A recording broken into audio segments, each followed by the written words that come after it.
Hello, and thank you for joining us today. My name is Jessica Lordy, and I'd like to welcome you to our webcast, Baselines and Benchmarks, Making Open Source Big Data Analytics Easy. Our speaker today is Arjuna Chawla.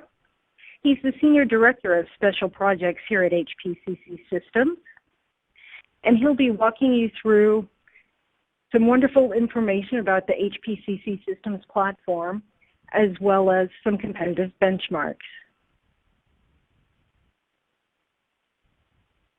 All right, Arjuna, I'm going to turn it over to you.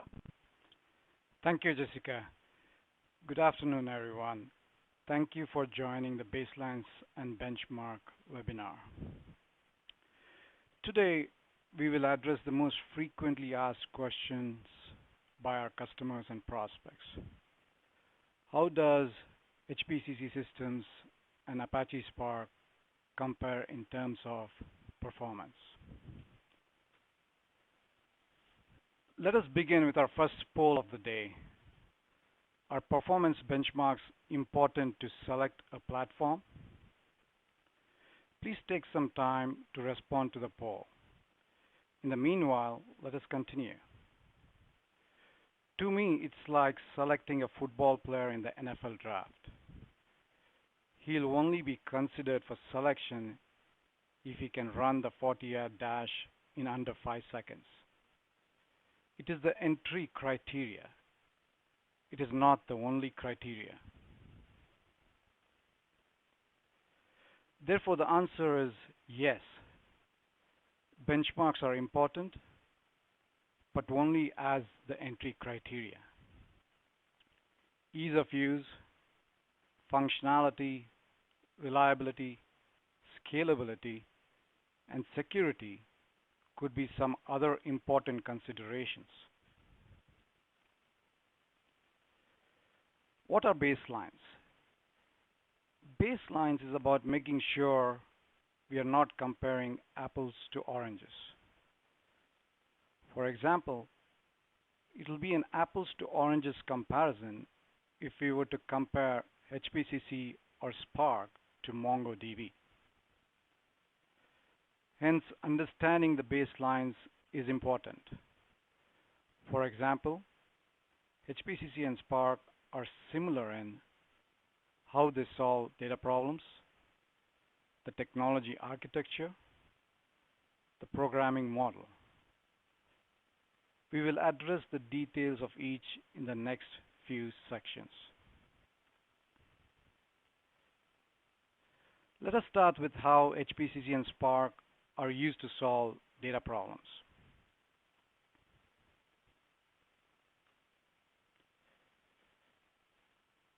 For starters, let us review some of the common data problems. Unclean data, like incorrect spelling, incorrect age range.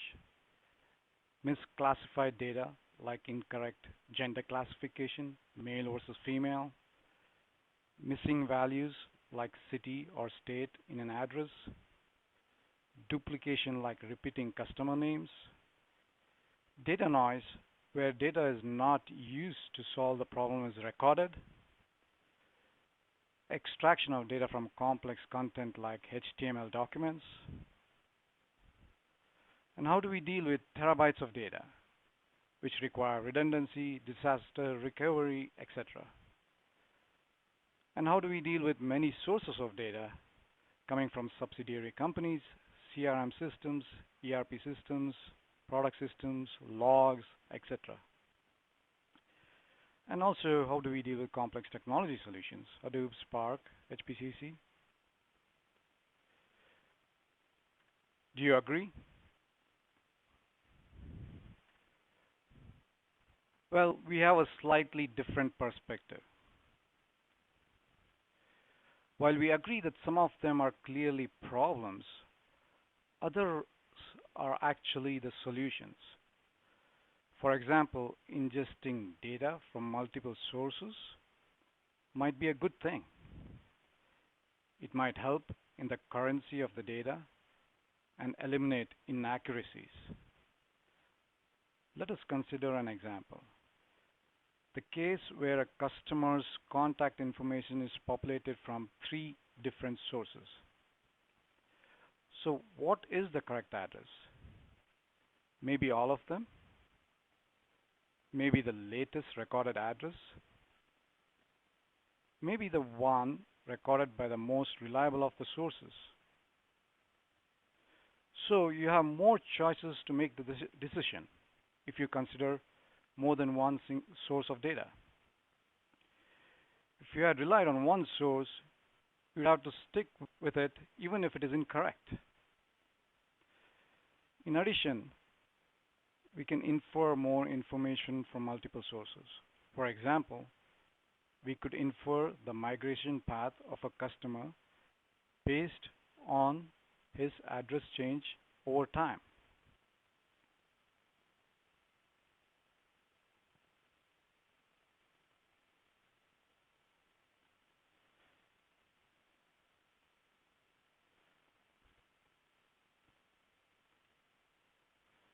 Let us review a few examples of data problems and potential solutions.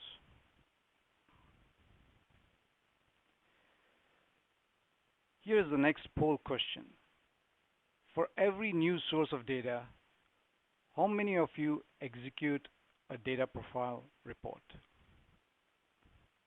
Please take some time to respond to the poll. In the meanwhile, let us continue.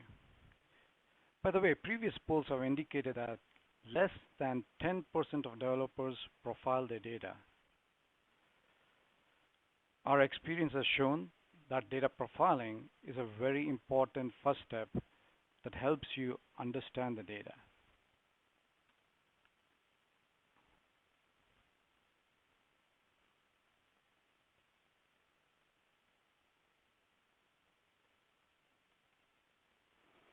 Let us see how data profiling can be useful. We recently concluded a hackathon where we used simulated telematics data. The simulation was performed over a duration of 24 hours, simulating traffic in Cologne, Germany, with thousands of vehicles at a 1-second rate. The data contained 5 attributes: relative time, vehicle ID, X and Y in meters, and speed in meters per second. When we run the built-in HPCC systems profiler on the data, the partial reports shows total records for each column in the data, the fill rate, the fill count, the cardinality, and the best type, in addition to the data patterns for each field. From this report, we can deduce we are dealing with around 700,000 vehicles.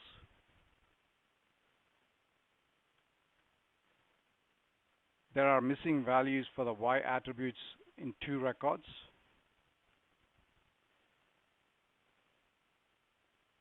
There are unexpected type values for the Y and speed columns in some records.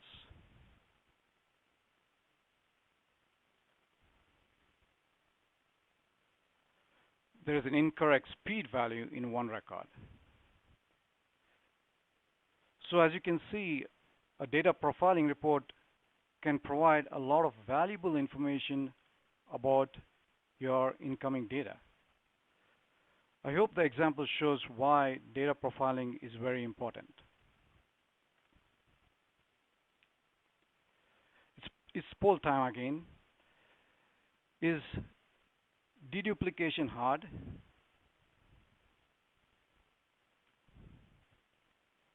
Previous polls have indicated that more than 60% of developers think it is not too hard.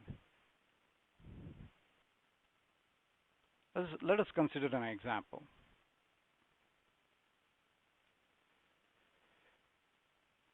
Flavio Villanasutre Atlana and Avio Villanasutre Atlana. These are 2 variables provided, two records provided to us to see if they match. Now, if you were literally matching the Flavia Villanasutre Atlana to Avia Villanasutre Atlana, your result would be a no match. But is that correct? The correct result is that it is a match because there is only one Flavia Villanasutre in the US and in Atlanta. Knowing the specificity of the name before the matching is executed is very important.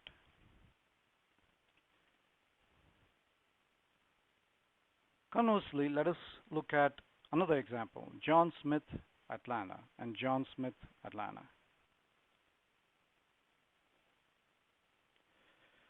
So if you were to match it in a literal sense, you would say both of them actually match. But the correct answer is that it is not a match because there are too many John Smiths in the Atlanta area. And just with the first name, last name, and the city, we will not be able to determine if two John Smiths in the Atlanta area are actually the same.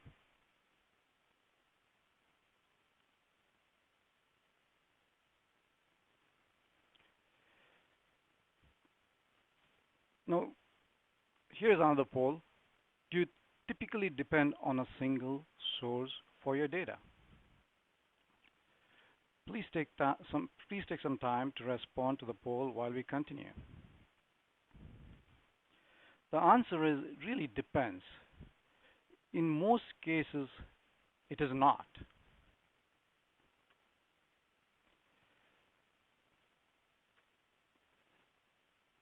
Let us consider an example. Again, we have two records here. Marcia Maurice-Paul and Karen Kangaroo are the records provided to see if they actually match. Are they the same person? When we look at data from one source, we have discovered that actually Mauricia, the very first record, Mauricia and Maurice-Paul match in our database, but they seem to have a slightly different address.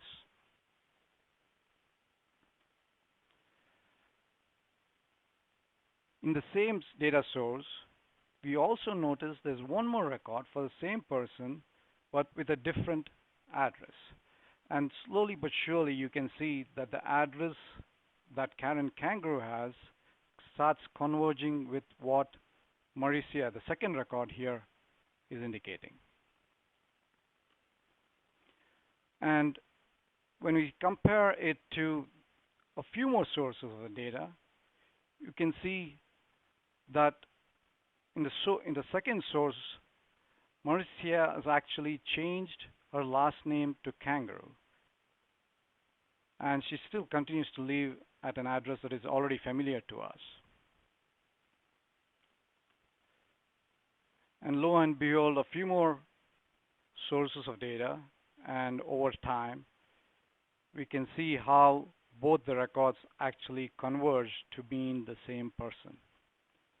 So, to answer the question, Mauricia Maurice-Paul and Karen Kangaroo are actually the same people.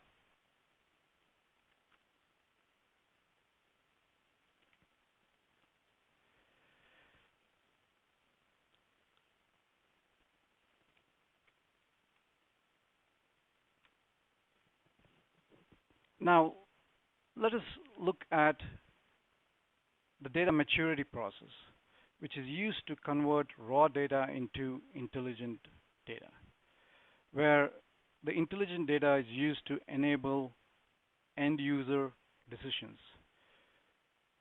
In HPCC systems, the data maturity process has three workflow steps. The first step is the collect step, which really involves collecting data from as many data sources as we can. You want the same data from a different data source. Why do we do this? because data from one source can tend to contain inaccuracies, the holes in the data. Combining data from multiple sources will enhance the data and remove these holes. This was also shown to you in the earlier example.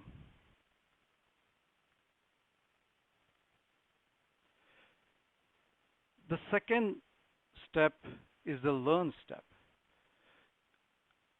The learn step is where the data is profiled, cleaned, and standardized, and then enhanced, deduped, and related. An example of enhancing the data would be to add a calculated date field that did not exist in the original data. An example of relating is to associate two company records because one is a subsidiary of the other. Hence, creating a very rich, connected data graph.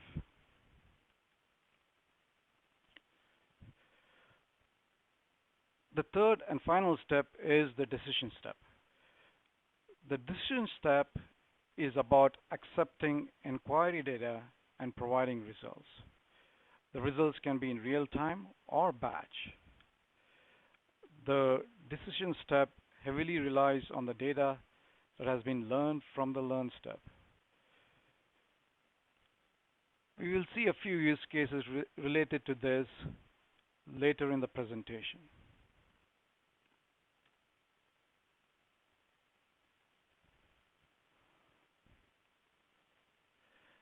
Jumping into the technology, the second baseline relates to how similar the technologies are. Both HPCC and Spark are designed on the divide and conquer principle. That is, divide your data into partitions and process them independently in parallel. Why? Because most data operations are inherently parallel. In this simple example, a single data file is broken down to 4 partitions. Why? Because there are 4 processes or executors available to process this data.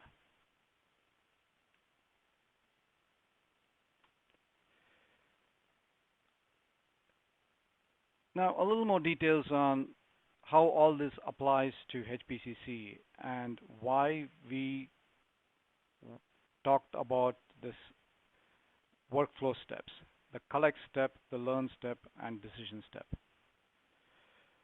HPCC has 2 cluster components, Tor and Roxy. Tor is specifically architected to accomplish the learn step. Tor is the batch-oriented system that is similar in functionality to Spark. Tor can scale from a single node to thousands of nodes. In contrast to Tor, Roxy is designed to accomplish the decision step. Roxy provides a real-time interface. Similar to Tor, Roxy can scale from 1 to hundreds of nodes. Both Tor and Roxy are programmed using ECL, an open language for data processing. We will cover more on ECL later in the presentation.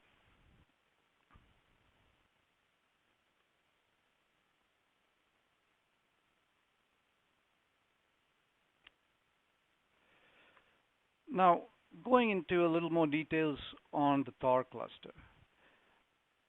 Tor is based on a master-slave architecture. Each Tor slave process is responsible for processing a data partition.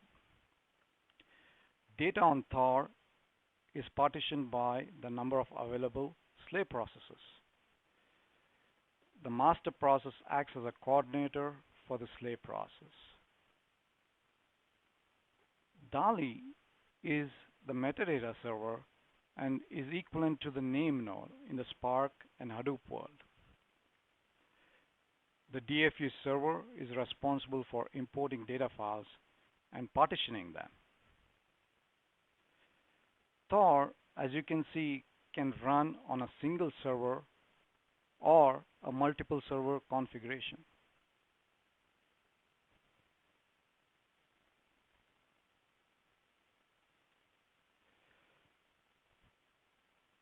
Roxy, on the other hand, is based on a peer-to-peer architecture. Roxy is a REST SOAP service provider. So any services that is deployed to Roxy can be exposed as a REST or SOAP service. Roxy has primarily two components, a server and a worker. Just like in a Thor slave, the worker is responsible for processing a partition of a data file. The Roxy server component, on the other hand, is responsible for processing the client requests and coordinating with the workers.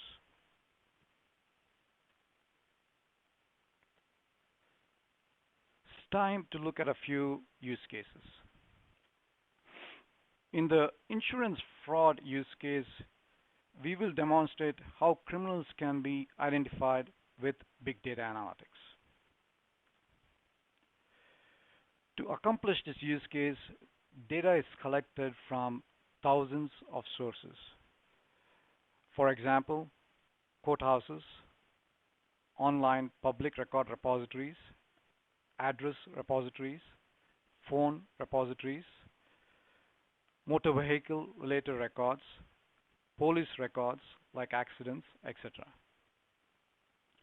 In the learn phase, a rich people and business-centric social network graph is created.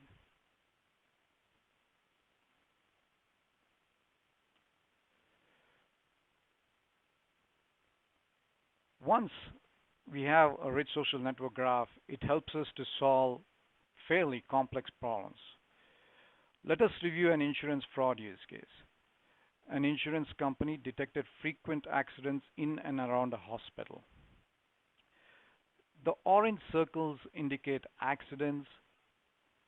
The smaller circles around the orange circles indicate people in the accident. The insurance company suspected fraud in these accidents just because they were occurring very frequently and also were occurring very close to an hospital.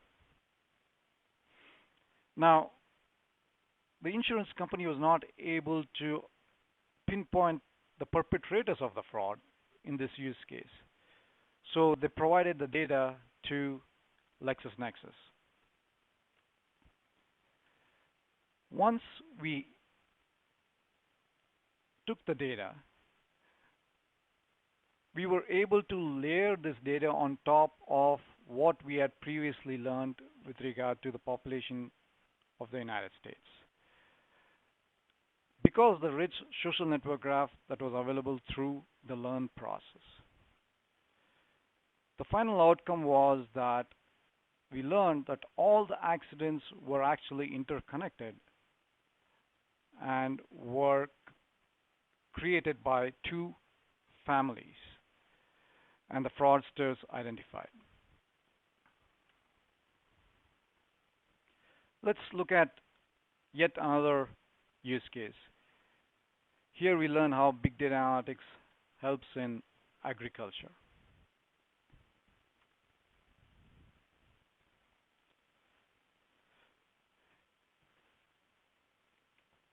Here in the collect process, data is collected from farm management systems for seeding, harvesting, irrigation, soil conditioning, etc. Real-time data from sensors, drones, robots, and farm machinery. Weather data, product data from manufacturers,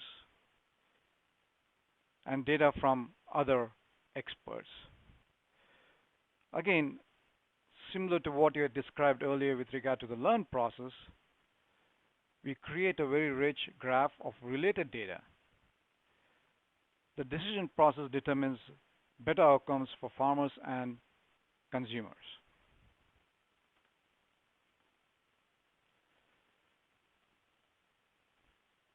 Hence, the analytics creates a better ecosystem to monitor, regulate, and improve all outcomes in the ecosystem of the farmers.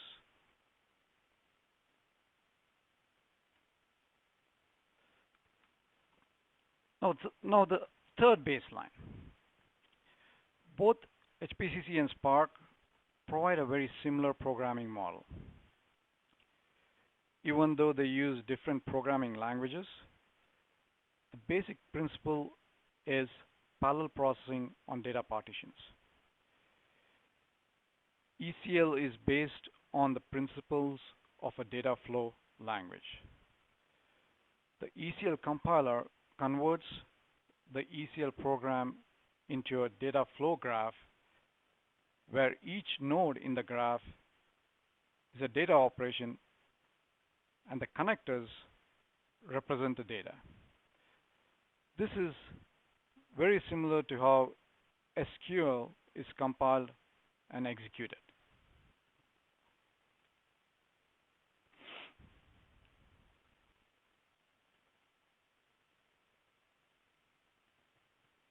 Functions in both HPCC and Spark are designed to work on partitions. So we bring up this slide again to show you that at the core, both HPCC and Spark are based on the similar programming model.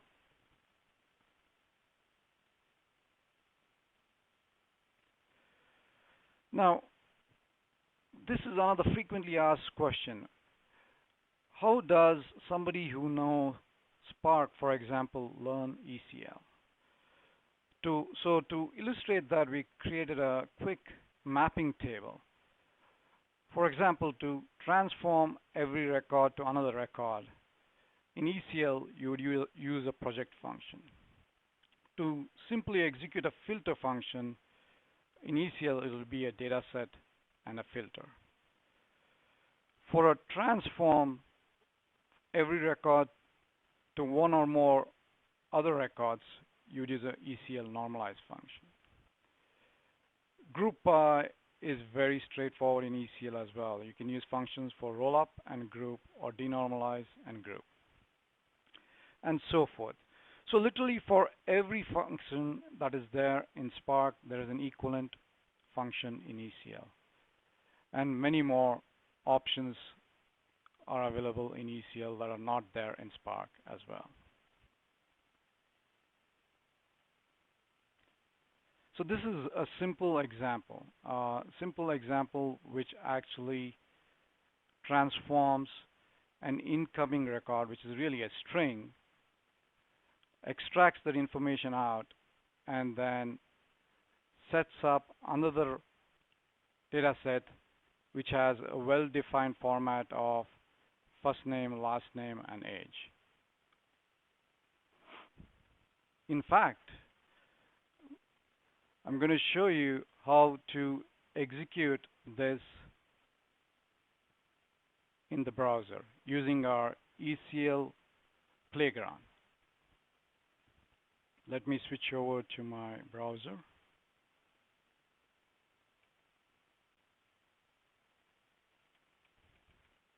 Before that, I'm going to take the code.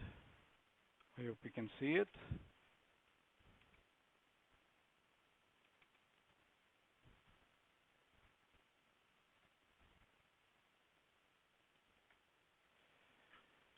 On the HPCC systems page, there is a Try Now button. If you click on that, it'll take you to a location for the playground where it says Explore the ECL Playground. Click on Try ECL. And it'll bring up the ECL Playground. Here, I'm just going to paste this code.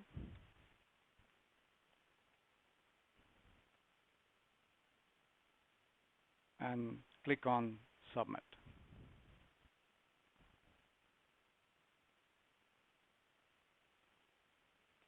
Very easy.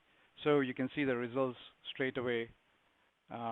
So Again, just to go back what we just did, we extracted information from records that were strings, literally string records, and converted to a more standard form that contains first name, last name, and age.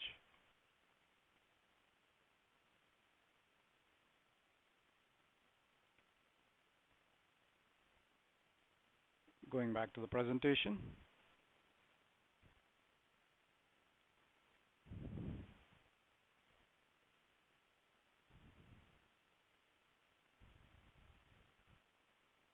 The final benchmark is about performance. And this, I think, is the most interesting part of the presentation, is really how does HPCC compare to Spark. So to accomplish this benchmark, obviously, we put a lot of effort into making sure that all the baselines were met, and also some of the assumptions with regard to common use of the hardware and software were met. So getting into specifics as far as what hardware we used for both the tests, whether it was for Spark or for HPCC, we used the R3 2x large instances on AWS. Each has a 8 virtual CPU per instance, where one virtual CPU is equivalent to one hardware thread, around 64 GB of memory per instance, and 160 gigabytes of storage, SSD storage. So this was a common hardware setup across both HPCC as well as Spark. On the software setup side, we set up Thor, the HPCC Thor node, which is really equivalent to the Spark cluster, as with one master node and 3 slave nodes. We did the same setup with regard to Spark as well, one master node and 3 slave nodes.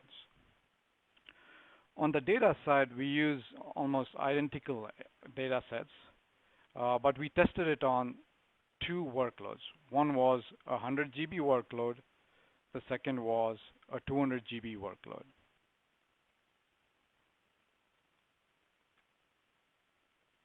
Now let's look at a 100 GB workload test.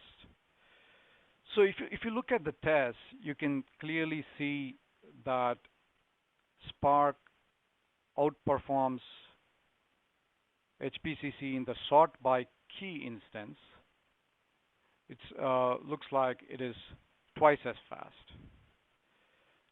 But in the count, on the count filter, almost HPCC and Spark are neck and neck. In the case of the sort by key instance, you can see the same neck and neck results as well. They're very close.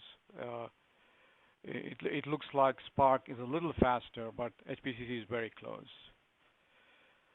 Whereas in the aggregate by key and aggregate by key by integer, you see HPCC outperforms Spark, right?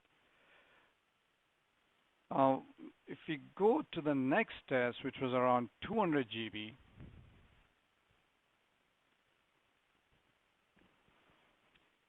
you'll see actually HPCC and Spark are neck and neck by the sort by key. And HPCC continues to better perform on the count filter, sort by key, int, aggregate by key, and the aggregate by key int as well. So it seems like as we increase the data, HPCC seems to be scaling much better than Spark from the results that we have seen. By the way, this result and the harness, the test harness for these results are available on the GitHub sites for you to try and test it as well. So it's completely open. It's also available. The links are available on the HPC system site, and you can you can install the software yourself and try it out.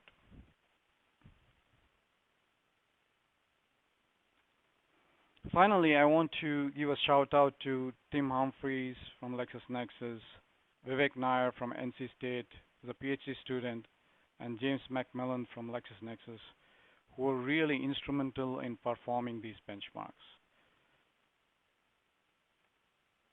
Thank you. All right, Arjuna, thank you very much. It was very informative. So at this point, I'd like to let everybody know that we're ready to accept questions. Anyone who has any questions, please do submit those. There should be a question box at the bottom of the screen. And in the meanwhile, I'd also like to tell people that there's an attachment there. You can certainly download this presentation for the future if you would like to. All right, Arjuna, it looks like we have our first question here. So the question is, which parts of the HPCC systems platform are open source? HPCC is completely free and open source. We also provide free training and, in fact, 6 months of free support as part of the package. So the short answer is everything is open source.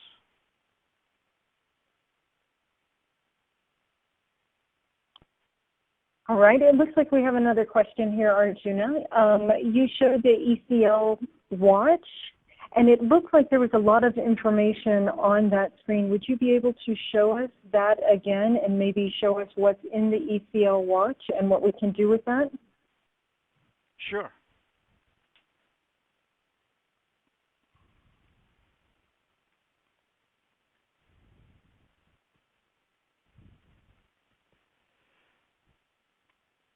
So here, in this particular screenshot, what we are seeing is actually the ECL Playground. This is the area where you look at different functions in ECL and examples of those functions. For example, if I want to look at a join function, right, it will populate a sample program of how a join function works. You can learn from what you see, execute it,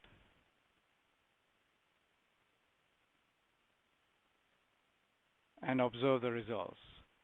And so basically the ECL Playground is an area for you to play with ECL and also observe the results.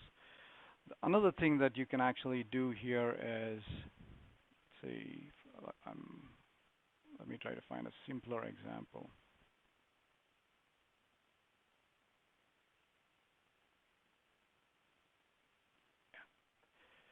So in my presentation, we also talked about how ECL is a data flow programming language, in the sense that the code that you write is converted to a data flow, which is shown here on the right-hand side.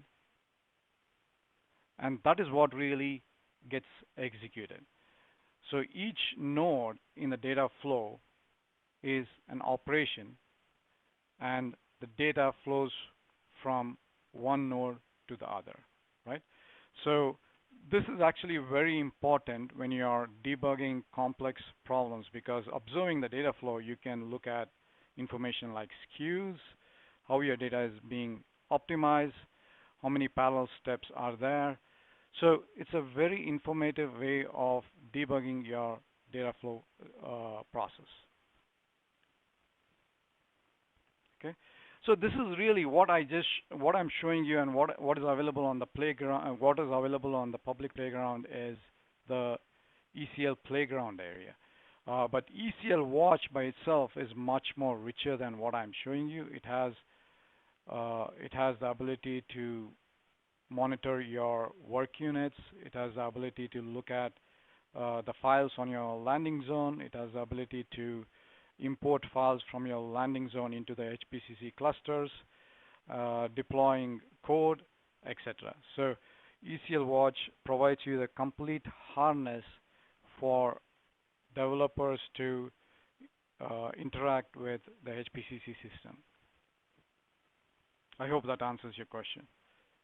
Yes, that's perfect, Arjuna. It looks like we have another question from our audience. What are the developer productivity differences between Spark and HPCC? Can you show us a code comparison? I don't have a code comparison right here, but we can talk through it. We can talk through some of that. So the key aspects is really in the case of Spark, the developer controls the code. It is an imperative programming paradigm.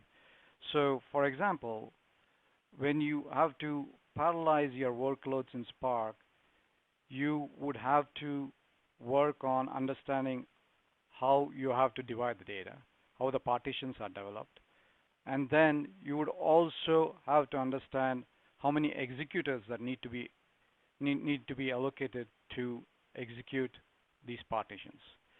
So the parallelization aspect is left to the developers. So it's not a very easy task.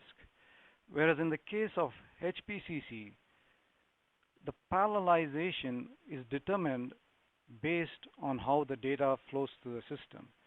And this is not up to the developers. This parallelization map or data flow is developed by the optimizer by looking at your ECL code and interpreting how the data flows through your ECL code. So this benefits developers greatly because they don't have to worry about the parallel task and how data is parallel, how their tasks are parallelized. They really worry about how to solve the problem.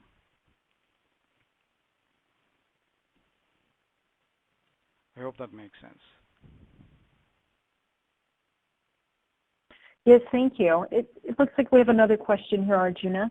Can you give examples of some things that are easy to do in ECL that are much harder in Spark? For example, text extraction or anything else? Yeah, the example I showed earlier with regard to using the project function in terms of how you can extract data was a fairly straightforward way of accomplishing the task of extracting data from text. So as I said, ECL provides you a well-bound set of functions that is easy to use for accomplishing your data workloads. Whereas in Spark, most of the times, you'll have to develop complex functions to accomplish what has already been developed in ECL. Because in ECL, from the ground up, the developers of ECL based the product on real-world problems. So every function solves a specific useful pattern in the real world. I have, Jessica, I have also a few other questions here. Yes, absolutely. One of the questions was, can HPCC integrate with HDFS? This is a very interesting question. So we are actually in the process of working on this integration. So it should be available in the beginning of next quarter, I would say. I'm thinking it should be available in the February timeframe. Okay. Something related to that, there's one more question. What are the resources that are available to learn ECL and HPCC? Okay, here, to answer this question, obviously there's a wealth of information on the hpcsystems.com website. Also, you can enroll in classroom training. There is free online-based training, which is really, it mimics the classroom setup, but it's completely online and it's free.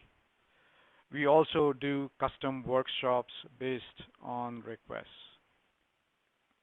So wealth of information there. Okay.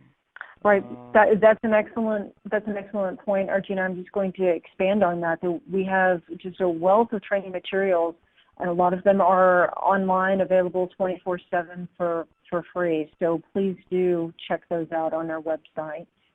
Mm-hmm. There's one more question that kind of relates to the HDFS integration part. Can Spark consume data from HPCC like it does with HDFS? Again, this is another connector that we are actually working on currently, and it will be available in the first quarter.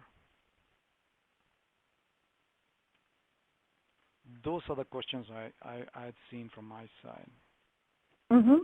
Yes, Arjuna, those are the same ones that I've seen. Would you be able to remind us one more time where this is located in GitHub, which repository it's in? It's github.com/HPCC-systems. Fantastic. All right, thank you very much. I don't see any more questions that are coming in. However, please do download the presentation. We had a technical glitch at the very beginning, and our slides didn't forward appropriately, so we weren't able to show Arjuna's bio and all of his contact information. But please do download the presentation, and you can see all of that information there. Arjuna can also be reached via his Twitter handle, which is @ArjunaChalla. Or you can certainly reach out to us through the HPCC Systems website through the Contact Us button. We can make certain that we get any comments that you have for Arjuna to him or additional questions. Or he can also be reached on his email address, which is arjuna.challa@lexisnexusrisk.com. Again, I apologize that we weren't able to show that slide. But please don't hesitate to reach out to us. Arjuna does focus on our special projects, and so he has very deep technical expertise on the HPCC Systems platform, as well as the special implementations that our customers are doing truly throughout the world. So he's worked on some very amazing projects, and if you have questions, I'm certain that he can address those. That's all that we have for today, so please do visit us at hpccsystems.com. Thank you.